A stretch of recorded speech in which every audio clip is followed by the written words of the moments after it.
Good morning, my viewers. You are back on your program, The Nexus. I think this will be the first time we'll be having Nexus in the morning. It's because of the kind of guest I have for you guys today. You know, in The Nexus, we provide clarity with the intent of problem solving. We try to solve problems and we clarify issues with the best of people who are in the position to clarify such.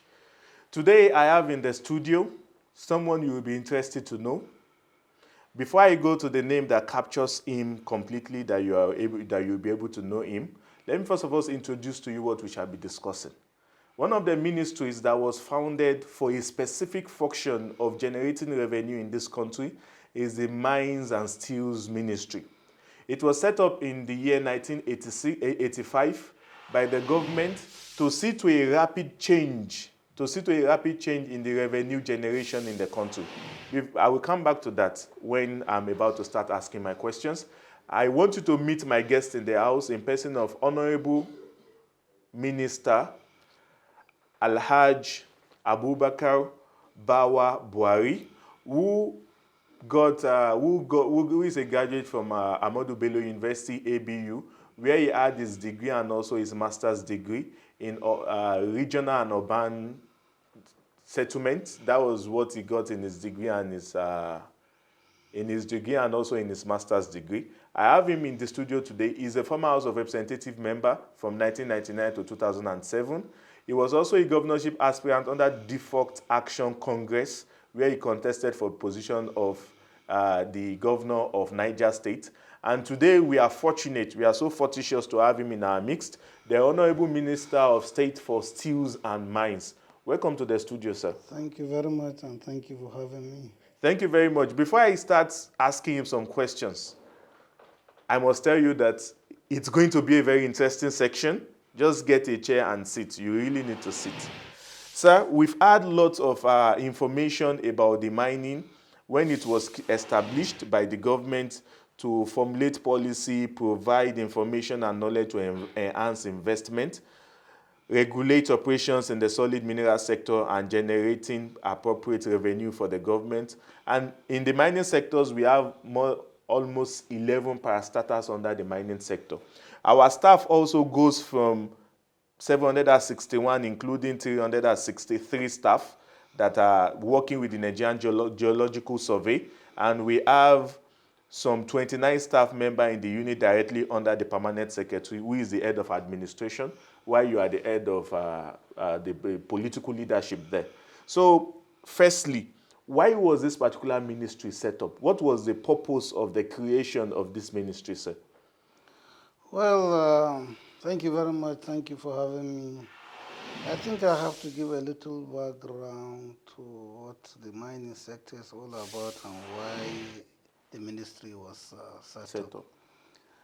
Nigeria before now was known as a mining destination. Yes, sir. And mining started in Nigeria around 1903. Before independence. We're mining tin and columbite in Jos and coal in Enugu. So when you look at the railway systems that are existing, the narrow gauge, it has to do with the mining activities then during the colonial period. So coal was discovered, tin and columbite was discovered, and the mainstay of the Nigerian economy then was the mining. But with the discovery of oil, we ignored mining activities. Attention then shifted to oil and gas. Easy money. The other thing that really discouraged mining activities was the indigenization policy in 1977 by then the Obasanjo administration. And, most of the miners couldn't cope. They had to go to other mining destinations that were more attractive. Outside of Nigeria? Yes. And the Nigerians that were left to mine couldn't continue because mining requires a lot of funding. Mining takes a lot of time. The gestation periods is long. And we didn't have enough technology to really continue. Advance. So mining went down, and with the sudden developments in the oil sector, everybody moved to oil, where you get easy money and so on. So a lot of revenues was coming in from oil, and we completely ignored our our mining sector, which used to be the bedrock of industrial activities. Even though you were appointed in 2015, but I'm very sure you would be very soon sit with the history of the mining. At that time where there was a bit of shift from mining to oil, we still had a ministry. What were they doing in the ministry then? No, it was Ministry of Petroleum and Mineral Resources. It was the Abacha government that discovered that there was a need for us to have a ministry that would address the issue of solid Minerals minerals. on its own. But before then, during the Babangida administration, what they did was they discovered that we cannot rely only on oil. And they tried to create what they said from the petroleum revenues, a certain percentage that will be kept to develop our solid minerals sector. Yes, sir. But the ministry was not created then. But during Abacha's regime, he created the Ministry of Solid Minerals to address issues purely that had to do with the solid minerals resources. And we have them in large quantity. We've so far discovered about 44 minerals. And in what was lacking really was continuity and the government will. Yes, the will was not there. So today we have the political will, and I was coming to that, whether we have the will now. Yes, situation has forced us now to diversify. We've realized over time that we cannot rely on oil alone, and a lot of development in the world technologically, clean energy, climate change, and the rest of them. A lot of things that are happening in the world now has forced us to start thinking of other areas.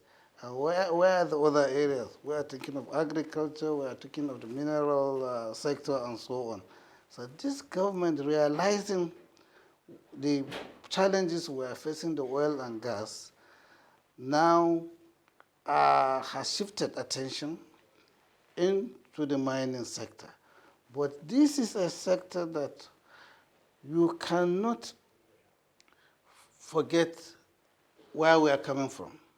We were a mining destination. With time, we shifted to oil and gas. So for us, mining is not new. But what is new is the renewed attention now to the mining sector. Because even when there was no ministry, mining activities were still going on smoothly, but not at the level that you really appreciate what was going on or its addition to the GDP and so on. Now we want to change that perception that Nigeria is only oil and gas destination. Nigeria can also be a mining destination. That's what this government is trying to do. I think because even now, agriculture is now adding very well to the GDP. I will still ask, what are you adding in the real sense? But before coming to that question, going into mining is capital intensive, and it is not something you can do like agriculture and you harvest after a while. I was just coming to that. I heard the present governor of Ekiti State, who was the former minister, in one of his town hall meetings in some states here in Nigeria, he mentioned lots of investment that were going in that 2015. All these investment that were going into the mining sector, now what have they yielded? Good.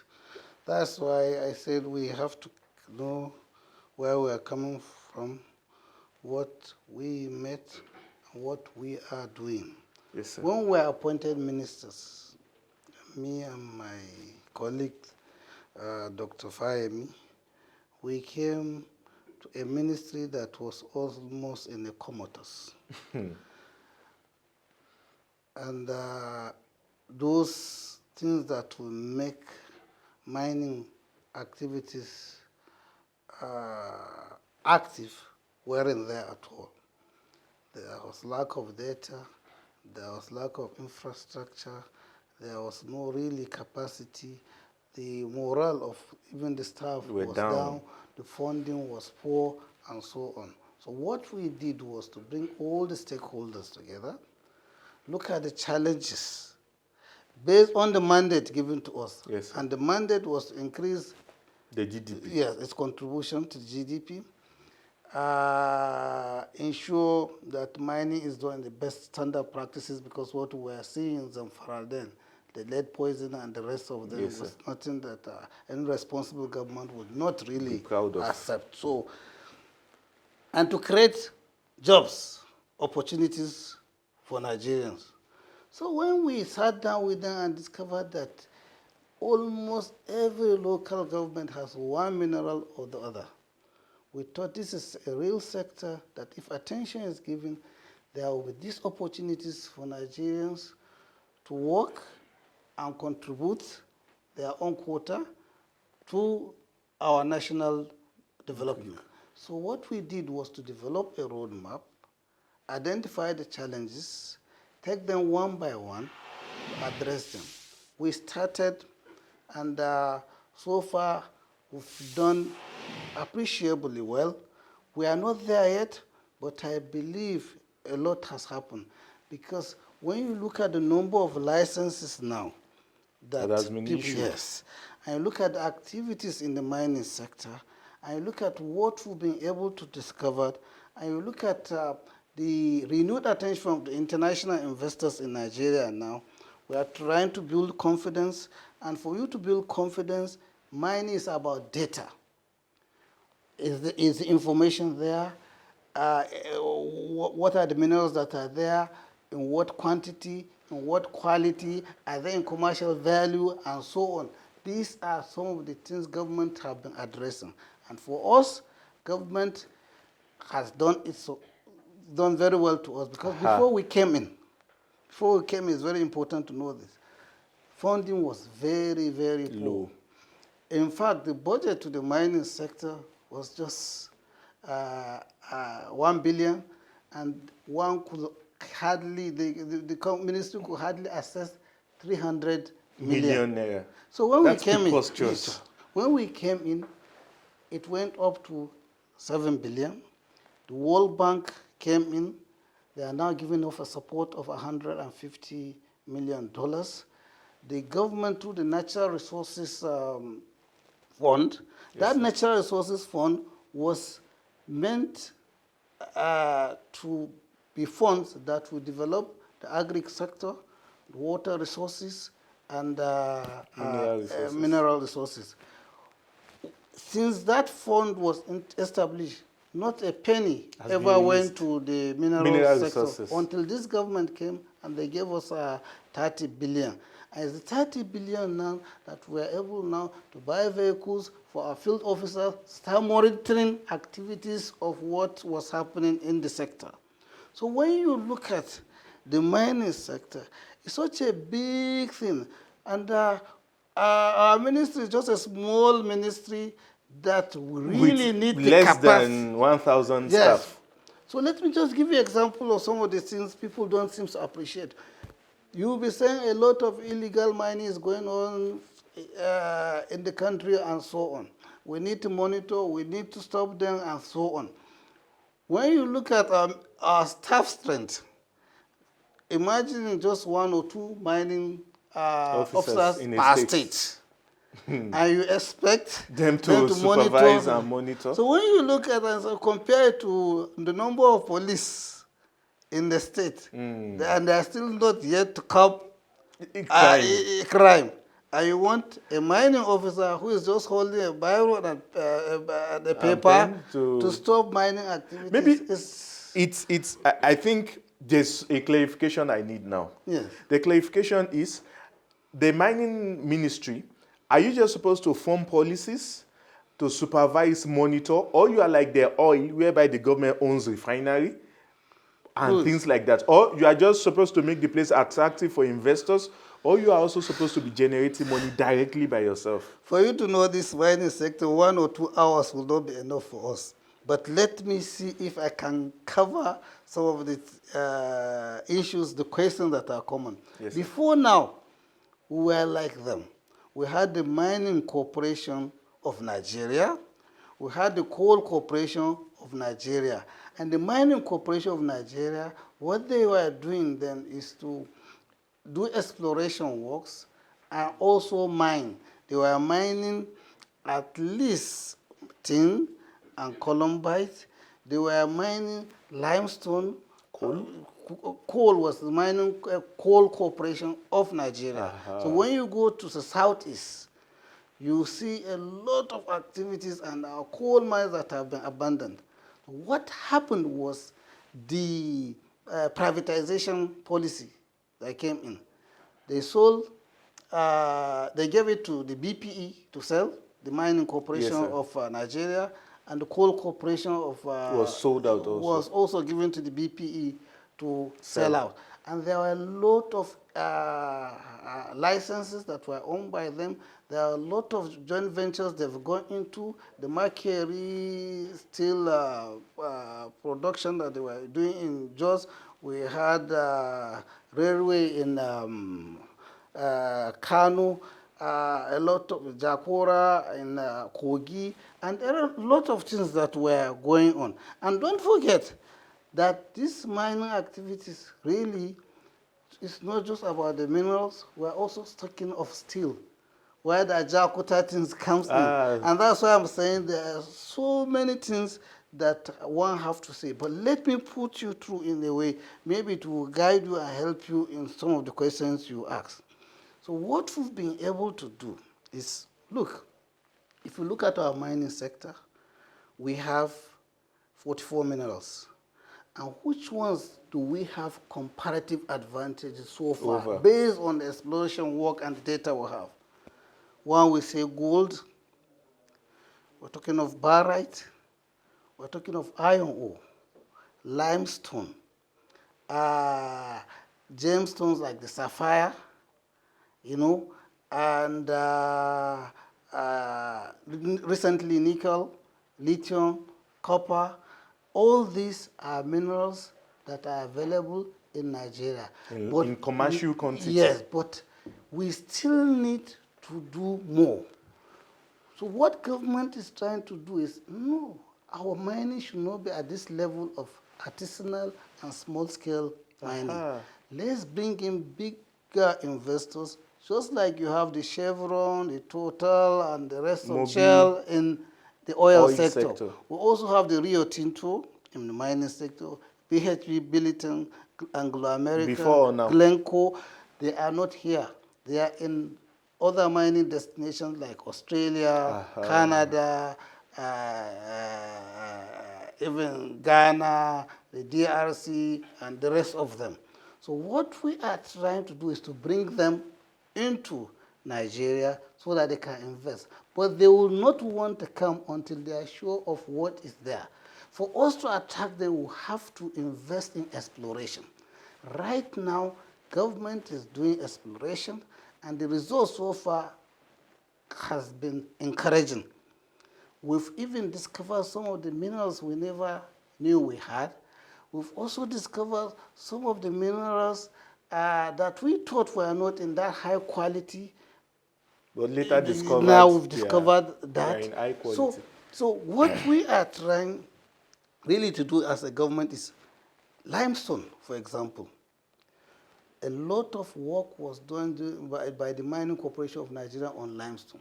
So we know where these limestones are. And that's why you find out today Nigerian companies that are into cement production, like Lafarge, like Boa, Dangote. like Dangote, and the rest, are using some of these findings that mining corporation did. Today we are self-sufficient in cement production because we have limestone in commercial quantity and we are still discovering more. We are now exporting cement. So we are also looking at areas where there will be import substitution using our minerals. We've done that now in cement with the limestone. We want to do the same thing with the pharmaceuticals, where our talc and some of these carbonate minerals can be tapped to provide industrial raw materials for the pharmaceuticals. We are trying to do the same thing in still carbonate minerals in our water treatment, municipal water treatment, where we have to import some of these materials to treat our waters. We have them, we believe we have them in that quantity. I'm very sure you can give a testament now that the minister really knows what he's talking about. We'll go on a break now, and when we come back, I'm very sure you find the program very interesting. So we'll go on a break now. When we come back, we'll continue with our discussion with the Honorable Minister for State for Steels and Mines. Thank you. The Nexus, providing clarity.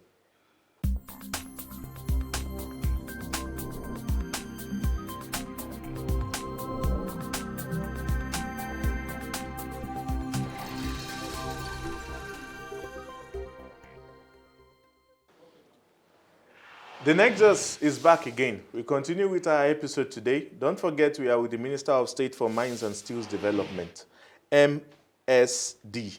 So, Honorable Minister, sir, you've been able to tell us lots of things that went wrong in the past, like underfunding, a whole ministry releasing 300 million naira to a whole ministry that cuts across the entire country. I think that is unheard of. But now that the government has increased this money, and we've been able to do a bit of things. We have, according to Wikipedia, we have just only 737 staff in the entire ministry. How come? How do you hope to work out to achieve your purpose with all these constraints? Well, first of all, we recognize the fact that as a ministry, we are more of regulators and enablers. All we are trying to do is to make sure we create a conducive atmosphere for whom will be miners or those who are already mining to be able to operate. So that we can achieve those goals I've been telling you about, job creation, revenue addition, and making sure mining is done in the best standard practices.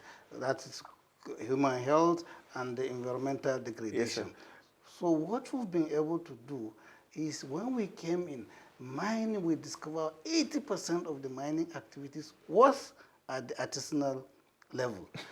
And we really needed to organize them. Instead of calling them illegal miners, what we did was to encourage them to form cooperatives, at least 10 members per cooperative. And the government was gracious enough to give us 5 billion, which we put into the Bank of Industry. And the Bank of Industry is giving these artisanal miners and small-scale miners loan of between 100 to 10 million so that they can operate and so on. Because mining is very costly, and you really need a lot of money and technology to really get. Because we discovered what they were getting was not up to 10% of the effort they were putting in. But with technology, they can get in more. So, particularly in the area of gold, where alluvial mining is going all over the gold-producing areas, and we discovered there was a time really need to help them, and the loan is just at 5% interest rate, and that has boosted a lot of activities. Coming to your question in terms of capacity, really, we really need more hands to really help us in monitoring activities. We have lots of Nigerians. If you want 1 million today, I'm sure if you put out your portal, you get 1 million people. It's not just getting people in number, but in quality. those who have done courses in geology. Related to... Yes, those I think courses in that related to also we have thousands. mining engineers. We know some of the ones we have and their capacity, but we really need both in number and in quality. And we need a waiver from government to allow us employ more geologists and mining engineers and the mineral processors to geoscientists. Yes, to make their own contribution to you have 11 parastatals under you, under the Ministry of Mines, Steels and Steels Development. It implies this should be a place that encapsulates lots of people when it comes to employment. Yes, but we need to really boost activities. It's not a question of just having workers. The workers must be doing something. And for them to do something, we have to create more activities in the mining sector. Bring in the big players. By the time you bring in the big players and the revenue start coming in the way we want them, yes, sir, and start its contribution to government, then we can really do what you want us to do. Because it won't make any meaning. Just to have redundant so many staffs, and your addition to the revenue of the country is not very little. Compared so now to to come to something very specific, you mentioned some international companies that deals with mineral resources now. What are the steps you've taken to woo some of them, and at what point are you now with some of them? Thank you very much for this question. What we've been able to do is to engage them at international fora. Before now, Nigeria was hardly heard. There are four major mining events. The Indaba in South Africa, yes, where all mining companies, funding companies and exploration companies will meet there and discuss the opportunities that are available in various countries and what they can do and so on. We'll have the PDAC in Canada, and we'll have the African Down Under in Australia, and the China Tianjin mining. There are also monies and mines in London. So many of these forums that we've attended, we've tried to sell Nigeria, and the results we are getting now, the responses are becoming positive. And I want to tell you today that we have a company called the Symbol Mining Company. It's in Bauchi. It is mining lead zinc. It has started lifting lead zinc, and this is a company that came under this administration that we are so proud of. So that is a plus to the administration. If you want to see a modern mining activity, you have to go to Bauchi to see what is happening. They are mining lead zinc that is 22% lead compared to the global average of 6%. So you see how high we the are quality. there. And right now, our exploration contract we've given, there in Bauchi, there's a place called Dengi. They've also discovered lead that is of higher quality than the one they are doing now. So in Oshu, we have the Gilola and Thor company, where they are... Segilola? Yes, they will be mining gold. Yes, They've discovered gold in very high deposit of gold. And, in Osun State? Yes. They are already receiving funding. Recently, I think they will be signing funding from China, about $78 million. They've already received some funding too from one of the funding agencies, AFC, and very soon they'll be starting mining gold. These are two companies that I'll give you an example of. There are other companies, for example, the West African industry. They want to invest $600 million in Kagaroko, Kaduna, where they've discovered iron ore. Before now, they had 7 plants in Nigeria using scrap materials. If you discover that a lot of the scrap you see on the street before now, they are being picked. They are finished. So Now they want to start the backward integration we are talking about.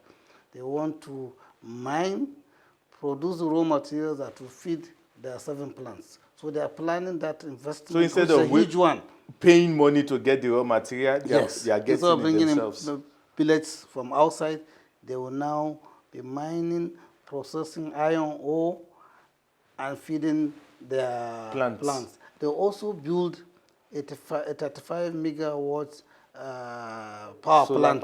power plant using our coal to fire that plant. And coal is also a major mineral we are looking at. Coal is also a major mineral we're also giving attention because of our coal to power, because of our power needs. So you find out that most of the minerals we have in the country today are minerals that are needed in the world. For example, when you talk of tin, our tin is one of the best. When you go to Malaysia, they will tell you your tin is called sweetener because you have to dilute it to look like other things.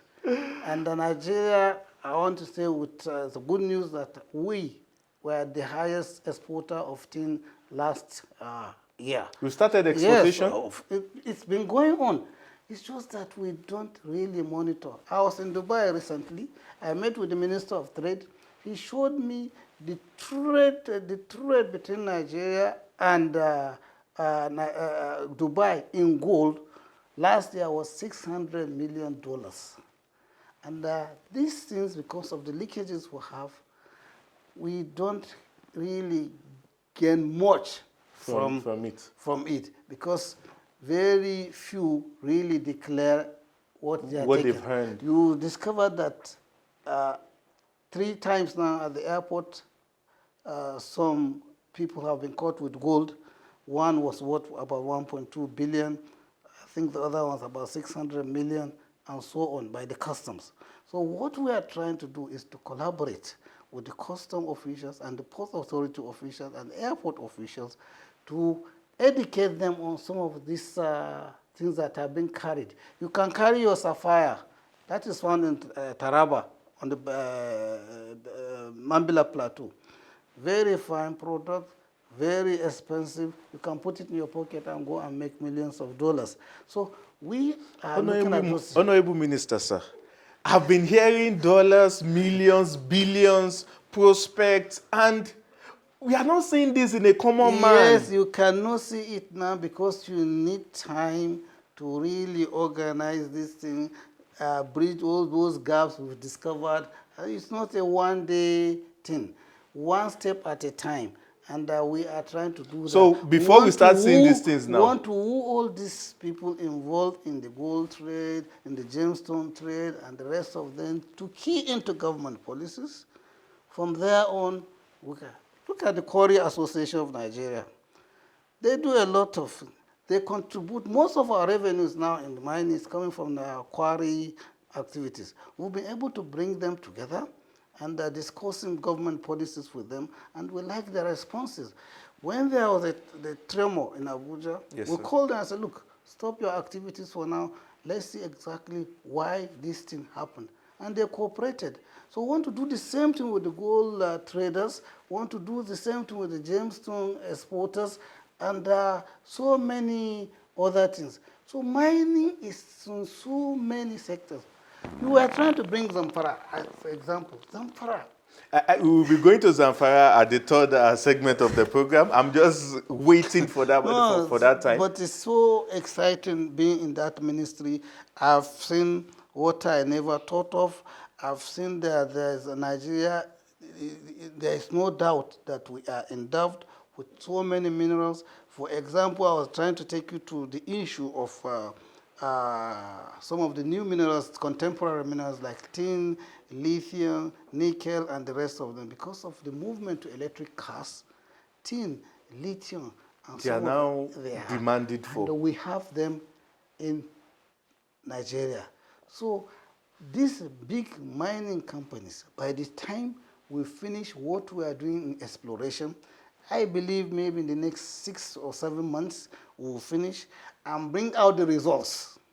What we intend to do, since government has put in so much money, about 14 billion, to do this exploration. We'll bring out the results. We are looking at just 5 or so minerals. Tin, lead, zinc, gold, rare earth metals, and so on.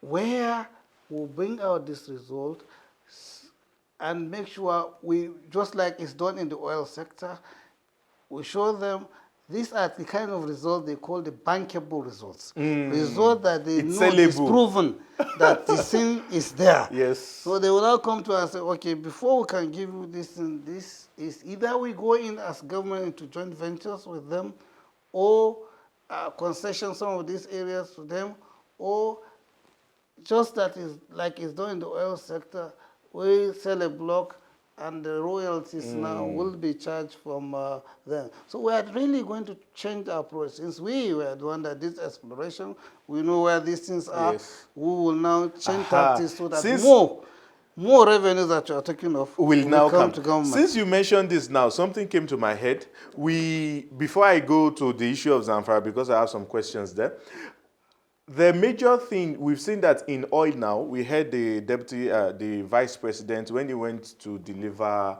a lecture in the University of Lagos, he mentioned that some of the revoked licenses in terms of oil well will now be issued to states in terms of fiscal federalism. So are you also going in that line? That if these are mines and steels development ministry now, if you're able to finish this exploration like you projected in the next 7 months, once these things, are we going to also give them to states or we sell them to individuals? And I would want you to help me answer a question one of my people once asked me before. How can a country sell oil block to a person? It's something I've not been able to think about. How we can sell oil block, something owned by all of us, we now sell it to a person and we just get royalties back. The rationale behind such decision. Okay. Let me start with states. Yes, sir. Because it's a very important question and this is a major challenge to us. Minerals are owned by the federal government, but the mining takes place in various states. The land is owned and the certificates are given by state government. You cannot get down under to mine without coming to the land. So what the states are saying, you are coming to our land and so on, what's the benefits that we will derive? From. But the benefit to derive has to do with the 13% derivation. Yes. If mining activities is taking place in your state, whatever is mined will be given to you as 13%. The revenue that will be generated to government will be given to you as 13%. But we thought that wasn't enough. For us to really get their buy-in was encourage them to build their special purpose vehicle. So most states today have their companies, mining companies, that have given them licenses. They can do it in their state, they can do it in other states. So states today have mining companies that have been given licenses. For example, just recently we were discussing with the Ondo state government because of their endowment in bitumen. Fortunately, I'm from Ondo State. Yes, you are very endowed with bitumen, and we've given them licenses bitumen.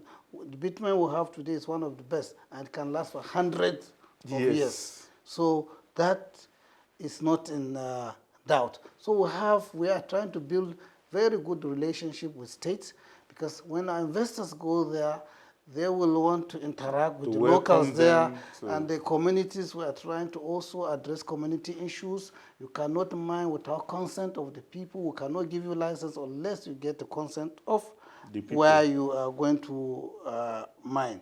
So it's to come to your question, it's a policy of government that one can obtain license, one can obtain an oil block as long as it is done in accordance with the rules.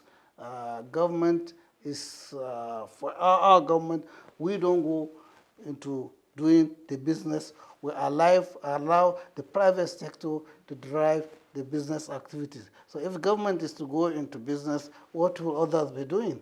So if you have a company that is into oil and exploration, gas, there's no question based on the rules you have. to give an oil block to either an individual or a company and so on, as long as due process is followed. It's followed. I don't see anything in that. But what has happened over the years is that sometimes people are given this oil blocks wells. and instead of doing what they are supposed to do, they just sell it off, make money. They don't really go into The real business. No, the real business. Just get somebody who will pay them maybe 1 or 2%. They put their money in the pocket and they are off. And those are the people I think a lot of Nigerians are complaining about. But if you are really given an oil block, you develop it, create employment, and what is due to government is given. I see no problem with that. Because we are supposed to encourage our businessmen, and in most countries today, government is just supervise activities, and they allow the private sector to drive it. After all, what's the size of government? It's less than 1% of the entire population. Yeah, so you try to encourage those who really want to do the business. I think I will be coming to the issue of Zamfara now. I still have 2 minutes on this segment, so I will take that. I will just use the last part of the segment to talk about the Zamfara. So now we are expecting investors to come in, most especially after the completion of the exploration, and many other things that we are also expecting. In Nigeria, who are the possible investors that we are also looking at? Because most of the companies we've mentioned now, they are from abroad. How are we winning those that are local? The locals are already involved. Dangote is there, Bawa is there, the Lafarge is there, Etazuma is there. Some are in coal, some are in limestone to produce cement and so on. We have other companies like Segilola, although it's in it's partnering with a foreign company, but to see them as an indigenous company. There are other companies that have obtained license, so many of them, that I cannot mention names now, that are locals. What about those who obtain licenses and are redundant? What do you Yes, we have a way. If you don't meet up our time, we revoke the license. Recently, if you check the papers, we revoked more than 2,000 licenses. We saw a lot of dormant licenses, and we revoked them and give it to those who are serious. Yes.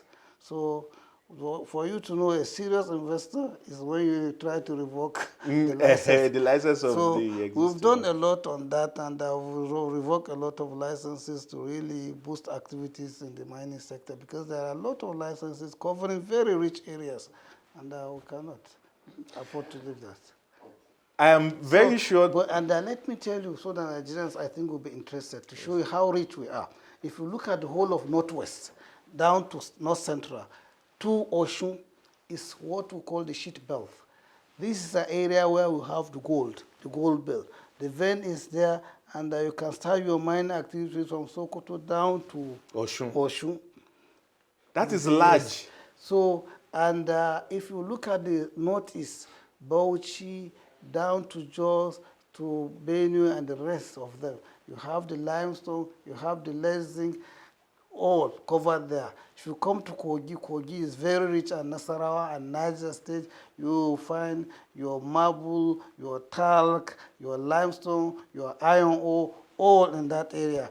When you go to down Ondo, that's where we have the bitumen belt and so on. You go to the southeast, you are now talking of coal and even lead zinc. If you go to Ebonyi today, we have 3 companies that are very active in Ebonyi on lead zinc.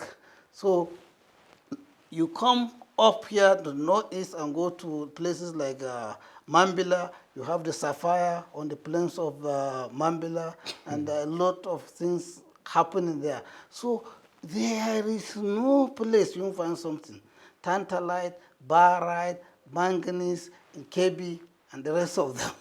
So we can say in Nigeria, we are blessed with everything. Nigeria is a spoiled child, and that's why maybe we see a lot of misbehavior I coming hope you from got that outside. caption. Nigeria is a spoiled child. What we have is just too much, even for us. For us is to really focus and do the right investment. Create, for example, the right infrastructure to support mining activities, roads, railway, Security. ports, security, power.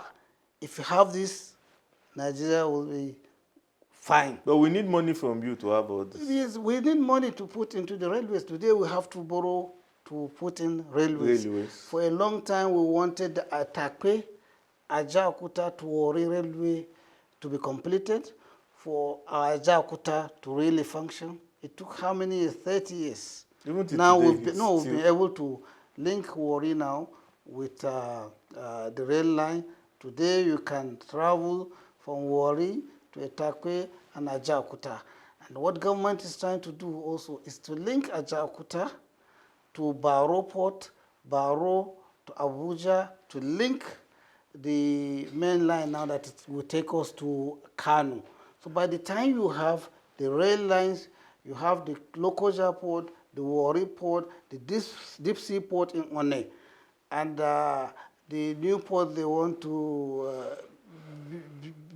build in Lekki and the rest of them. Mining activities will be boosted. I have a question now. All these plans, linking this, were they initiatives that came under this administration? Some. These are things that have been there for years, but no government really showed. So we can still say that you are just still telling us that it's not real time for implementation. No, we are implementing them, and that's why I'm telling you. And these things, if they are not implemented, we cannot really get the kind of support that the mining sector will need. Because when you are talking of mining sector, you are talking of bulk materials, iron ore, limestone. Imagine what is happening on our roads today, just on Dangote cement and Boa cement and the rest. Our roads are gone because of this. So we need real rail lines to take these bulk materials, the finished products, and bringing in raw materials for some of these plants to operate. Mining cannot take place, real mining cannot take place without railways. Anywhere you go in the world. So these are areas that they were our national railway plans before now that were not being implemented. This government is trying to implement that. So to you now, in full certainty, this government is on the right and correct trajectory. I'm sure you know that. You are seeing it. So these trajectories, these plans, everything we've got now, are we now saying we will be able to succeed in the next 4 years? Yes. Because the maximum this administration has now is just... I wish this administration has started earlier before now. Or the government before this administration have shown this kind of interest and commitment in this sector we are addressing today. If we had done that, Nigeria wouldn't be where it is. I've told you we have more than 44 minerals, and we have some of the best minerals in the world. All we need was the government political will to push these things. Now we have the political will. And the political will is such that we create an enabling environment for those who want to mine to come. Like creating what we are saying now, infrastructure, roads, railway, ports, power, for these people to come. Then creating the enabling data that will justify that we have these minerals in this quantity and so on. By the time we do that... The more you answer my questions, I become very clear with some things, but also I have other questions. What are the questions? My question now is, what could be the reason, the intention behind the lack of will of other administrations? Since this is a virgin land, this is something we can be prosperous about. What could be the possible intention behind us not maximizing our potential when it comes to mining? In just a minute. I think for a long time we are not looking at the future. We are just looking at immediate, those short terms. We used to have national development plans. We abandoned them. In these national development plans, all these things were there. So what could be, in one word, what was the reason for, what, from your own personal view, what could be the possible reason for people not having the will to do the right thing? Government was getting easy money from oil and gas, and that's all. So we relaxed. We relaxed, Wonderful. but even when we are getting the money, we should have focused Invest in infrastructural development. Look at our roads today. You can hardly see 1,000. I'm very sure you will see the reason why we say appoint technocrats, those who truly know what the ministry is all about. I'm very sure you can see the minister is not just a sitting minister. It's a minister who knows his stuff. Now coming to, I have just 5 minutes left. So now let's go to Zamfara. One of my best friends is from Zamfara. So I love this state and I really want peace to come back to the state. It has been said by some quarters, according to even the Minister of Information and Culture, Honorable Lai Mohammed, that the insecurity in Zamfara is being sponsored by illegal miners. He posited that on NTA, that the illicit, the insecurity is being sponsored by miners. And for miners to be able to sponsor this insecurity, we know it's also capital intensive because weapons are not cheap. So can you clarify to us what is happening in terms of mining and with Zamfara coming together? Thank you very much. I think the Zamfara issue, Zamfara is a rich state, it's rich in gold, and the mistake we are making is that we are thinking Zamfara is only rich in gold. And we are looking at mining activity in Zamfara just as if it's gold mining. There are other activities. Tantalite in Zamfara, manganese in Zamfara, barite in Zamfara. Zamfara has in the northwest some of the nice outcrops where you can get aggregates for construction and so on. So these are activities that people don't look at, they only look at gold. And these are security issues that I don't want to really dampen into. But as a ministry, we've tried to find out really what is happening in Zamfara. Before now, those who are mining, but about 2 years ago, have complained that they cannot move their machineries to site. They cannot mine because of the banditry activities going on there. So I'm surprised when people say it's so the miners they are not even making money now. They are not even there. How many have you seen arrested? Have they been paraded? Where are the miners that have been caught? Where are the foreign investors they are talking about? No foreign investor will go to a place where there's insecurity. There are a lot of them that want to go, willing to go. They've been asking for security instead from us. So let me finish. They have been asking for security from us. And this thing has been happening when you look at the insecurity in Zamfara. It has been happening for a very long time. They are attacking farmers. They are attacking markets. They are attacking cattle rearers. Are we going to stop cattle rearing or farming activities in Zamfara because of this? Those they see as illegal miners, these are people that want to make enemies. They want to go there. There was a day 15 of them were slaughtered by these people. 15 of the miners were slaughtered by these people. So miners are as a ministry, victims. Miners are also victims of these bandits. And we have to be careful how we handle this. Because when you put them out of business, they will want to look for something else to do. If you stop mining activities, then you have to define, are you stopping just the mining of gold? Because there are a lot of other quarrying activities going on there, and these quarrying activities are being used by construction companies in Sokoto to build roads, because there are no outcrops in Sokoto. They rely on supply from Zamfara. Honorable Minister, I think you are focusing more on the legal miners. What the Minister of Information said was the illegal miners. That if we have an unrest in a place, the government will not be able to take tax. The government will not be able to... We are to define who is legal and who is illegal. Because we give the licenses. Yes, sir. So I don't want to argue with this position. With your colleague. With this position. But I think we've discussed in private that legal or illegal miners should be defined by the Ministry of Mines and Steels. If you have complaints, bring it to the ministry that we've caught these persons doing illegal mining. We know what to do. We can revoke the license. So we can say you people are not oppress the mining law. collaborating in a very good way. No, we are. If we you are, are, we want to install